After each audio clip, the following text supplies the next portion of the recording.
Hello ನಮಸ್ಕಾರ. Something with ಶ್ಯಾಮ್ಗೆ ಮತ್ತೆ ಸ್ವಾಗತ. ವೀಕ್ಷಕರೇ, ಇವತ್ತು ನನಗೆ ಎರಡು ಸಂಗತಿಗಳು ಗೋಚರಿಸ್ತಾ ಇದೆ.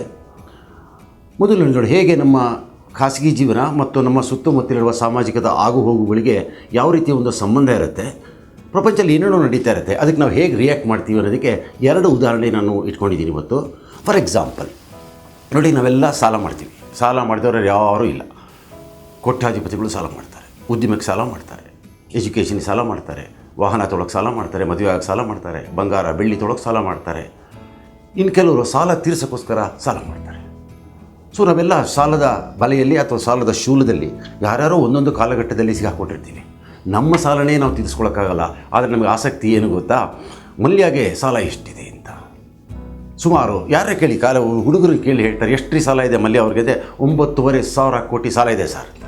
17 ಬ್ಯಾಂಕ್ಗಳು ಸಾಲ ವಸೂಲಾತಿ ಪ್ರಾಧಿಕಾರ ಮಾಡಿಕೊಂಡು ಅವ್ರನ್ನ ಕಣ್ಣಲ್ಲಿ ಕಣ್ಣಿಟ್ಟು ಕಾಯ್ತಾ ಇದ್ದಾರೆ, ಯಾವಾಗ ಹಣ ಕೊಡ್ತಾರೆ ಅಂತ. ಎಲ್ರಿಗೂ ಅದೇ ಆಸಕ್ತಿ. ಮಲ್ಯ ಯಾವ ಸಾಲ ತೀರಿಸ್ತಾರೆ, ದೇಶ ಬಿಟ್ಟು ಓಡೋದ್ರ, ಹೆಂಗೆ ಸಾಲ ತೀರಿಸ್ತಾರೆ, ದಿವಾಳಿ ಆಗ್ತಾರ, ಯಾರು ಅದೇ ಮಾತು. ನಮ್ಮ ಸಾಲಗಳು ನಮ್ಮ ಕಷ್ಟಗಳು ಇದೆ, ಆದರೆ ನಾವು ಮಲ್ಯ ಅವ್ರ ಬಗ್ಗೆ ಮಾತಾಡೋದ್ರಲ್ಲಿ ನಮ್ಮ ಇವತ್ತಿನ ಕಾಲ ಹನನ ಆಗ್ತಾಯಿದೆ. ಇದೊಂದು ಪ್ಯಾರಾಡಾಕ್ಸ್. ಇನ್ನೊಂದು ಪ್ಯಾರಾಡಾಕ್ಸ್ ನೋಡಿ, ಈಗ ಒಂದು 4-5 ದಿವಸ ಕೆಳಗಡೆ ಮಾರ್ಚ್ 8 ವಿಶ್ವ ಮಹಿಳಾ ದಿನಾಚರಣೆ ಆಚರಿಸಿದ್ವಿ. ನೀವು ಆಚರಿಸಿರ್ಬೋದು. ಮಹಿಳಾ ದಿನಾಚರಣೆ ದಿವಸ ಎಷ್ಟೊಂದು ಲೇಖನಗಳು, ಚಿತ್ರಗಳು, ಡಿಸ್ಕಷನ್ಸ್ಗಳು, ಫೋಟೋಗಳು, ಕಣ್ಣೀರ ಕಥೆಗಳು ಬೇಕಾದಷ್ಟು ನಾವು ನೋಡಿದ್ವಿ. ಆದರೆ ಯಾವ ಮಹಿಳೆಯ ಜೀವನದಲ್ಲಿ ಈ ವರ್ಷದ ಮಹಿಳಾ ದಿನಾಚರಣೆ ಅವರಿಗೆ ಬಾಳಿನಲ್ಲಿ ಭಾಗ್ಯೋದಯ ತಂತೋ, ಸಮಾಧಾನ ತಂತೋ, ಅವರ ಸಮಸ್ಯೆಗಳು ಪರಿಹಾರ ಆದವೋ ನಾವೇ ಕಾಣೆ. ನಮ್ಮ ದೇಶದಲ್ಲಿ ಅಥವಾ ಪ್ರಪಂಚದ ಎಲ್ಲ ಕಡೆಗೂ ಹಾಗೆಯೇ, ಪರ್ಟಿಕ್ಯುಲರ್ಲಿ ಕರ್ನಾಟಕನೇ ತಗೊಳ್ಳೋಣ, ಎಷ್ಟೊಂದು ಮಹಿಳೆಯರು ಶೋಷಣೆಗೆ ಒಳಗಾಗಿರ್ತಾರೆ ಅಂತ ನೀವೇ ಒಮ್ಮೆ ಕಣ್ಣು ಮುಚ್ಚಿ ಯೋಚನೆ ಮಾಡಿ.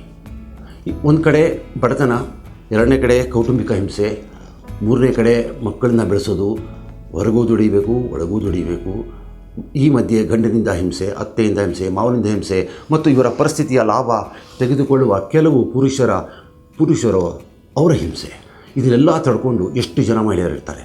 ಅವರಲ್ಲಿ ಕೆಲವರು ನನಗೆ ಕಣ್ಣಿಗೆ ಕಾಣಿಸೋದು ಭಾಳಷ್ಟು ಜನ ನಾನು ನೋಡಿದ್ದೇನೆ. ಅವರು ಈ ಕಡೆ ವಿಧವೆಯೂ ಅಲ್ಲ, ಈ ಕಡೆ ಡೈವರ್ಸೂ ತೊಗೊಂಡಿರೋದಿಲ್ಲ. ಆ ಥರ ಜೀವನ. ಗಂಡ ಎಲ್ಲೋ ಇವಳೆಲ್ಲೋ ಇರ್ತಾರೆ. ಗಂಡ ಅನ್ನೋನು ಯಾವತ್ತೋ ಬಿಟ್ಟು ಓಡೋಗಿರ್ತಾನೆ. ಅವಳ ಪಾಡಿಗಳು ದುಡ್ಕೊಂಡು ಅವಳ ಪಾಡಿಗಳು ಕೆಲಸ ಮಾಡ್ಕೊಂಡಿದ್ರು ಕೂಡ ನಮ್ಮ ಸಮಾಜ ಎಷ್ಟು ಕೆಟ್ಟದಾಗಿದೆ ಅಂತಂದರೆ, ಅವಳಿಗೆ ಕರೆಯೋದು ಗಂಡ ಬಿಟ್ಟವಳು ಅಂತಲೇ ಕರೀತಾರೆ. ಅವಳಿಗೆ ಏನೂ ತಪ್ಪಿಲ್ಲದೆ ಇದ್ದರೂ ಅವಳಿಗೊಂದು ಶಾಪ. ಸೊ ಇಂಥ ಶಾಪಗ್ರಸ್ತ ಮಹಿಳೆಯರು ಲಕ್ಷಾಂತರ ಜನ ಇದೆ ಕರ್ನಾಟಕದಲ್ಲಿ. ಇವರಿಗೆಲ್ಲ ದಿಕ್ಕು ತೋರಿಸೋರು ಯಾರು, ಇವರಿಗೆಲ್ಲ ಪರಿಹಾರ ಕೊಡೋರು ಯಾರು? ಮಹಿಳಾ ಆಯೋಗ ಇದೆ ನಮ್ಮಲ್ಲಿ, ಕರೆಕ್ಟು. ಅಲ್ಲಿ ಹೋಗಿ ನೀವು ಕಂಪ್ಲೇಂಟ್ ಕೊಡಬೇಕು. ಕಂಪ್ಲೇಂಟೇ ಕೊಡೋಕ್ಕೆ ಬರದಿರೋ ಎಷ್ಟು ಜನ ಇದ್ದಾರೆ. ಮಹಿಳಾ ಆಯೋಗದಲ್ಲಿ ಇಷ್ಟಿಷ್ಟು ಕೇಸ್ಗಳು, ಸಾವಿರಾರು ಕೇಸ್ಗಳು ಬಿದ್ದಿದೆ. ಅವೆಲ್ಲ ಯಾವತ್ತು ಪರಿಹಾರ ಆಗುತ್ತೆ?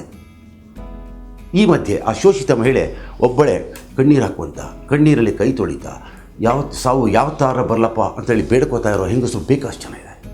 ಅಂಥವ್ರ ಬಗ್ಗೆ ನಮಗೇನು, ಅಟ್ಲೀಸ್ಟ್ ಇಂಥವ್ರು ಇದನ್ನೇ ಅನ್ನೋದಾರು ನಾವು ನಮಗೆ ಸಮಾಜಕ್ಕೆ ಅರಿವು ಬಂದರೆ ನಾವೇನು ಮಾಡ್ತೀವೋ ಬಿಡ್ತೀವೋ ಪ್ರಶ್ನೆ ಬೇರೆ. ಅಂಥವ್ರು ನಮ್ಮ ಸಮಾಜದಿಂದ ಅಕ್ಕಪಕ್ಕನೇ ಇದ್ದಾರೆ.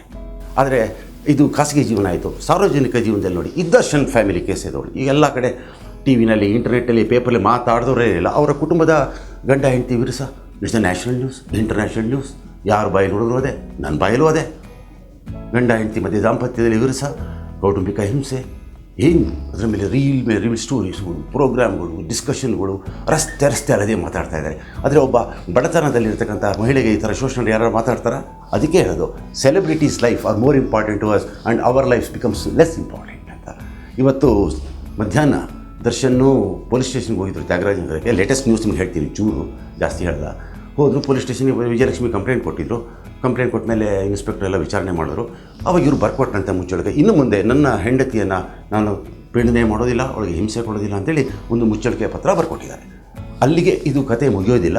ಇನ್ನು ಅವರಿಬ್ಬರ ಗಂಡ ಹೆಂಡತಿಯ ನಡುವೆ ಇರುವ ಅನೇಕ ಕಂದಕಗಳು ಮುಚ್ಚಬೇಕಾಗಿದೆ. ಅದಕ್ಕೆ ಹೇಗೆ ತೇಪೆ ಹಚ್ಕೋದು, ಶಾಂತಿ ಸಮಾರಂಭದಿಂದ ಪರಿಹಾರ. 2011ರಲ್ಲಿ ಇದೇ ರೀತಿ ಸಂಧಾನ ಆಗಿತ್ತು, ಆದರೆ ಅದು ಫೇಲ್ ಆಯಿತು. ಮತ್ತೊಂದು ಕಾಲಘಟ್ಟದಲ್ಲಿ ಬಂದಿದೆ. ನಾವೆಲ್ಲ ಅದನ್ನು ಬೆಕ್ಕಸ ಬೆರಗಾಗಿ ನೋಡ್ತಾ ಇದ್ದೇವೆ. ಸದ್ಯದಲ್ಲೇ ಅಂಬರೀಷ್ ಅಣ್ಣ ಅವ್ರ ಮನೇಲಿ ಸಂಧಾನ ಸಭೆ ನಡೆಯುತ್ತೆ.